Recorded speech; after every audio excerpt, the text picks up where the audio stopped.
In this guide, I will be showing you guys how to recall an email in Gmail after sending it. Let's get started.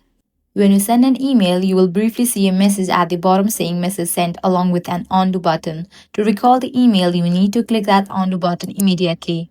After you click on that, you will be able to edit your mail and again send it. However, this option is only available for a short time, and once it disappears, you won't be able to recall the email anymore. By default, this undo time is quite short, but you can actually extend it. To do that, click on the settings icon, select the option See All Settings. Once you're over here, you're gonna find the option of undo send. Click on that drop down. You're gonna find different time frame. Select 30 seconds. This will increase the cancellation period up to 30 seconds if you prefer. This gives you more time to change your mind in the future. So remember, act quickly after sending and consider increasing your undo time for better control. And that's it. If this guide was helpful, do not forget to like, share, and subscribe.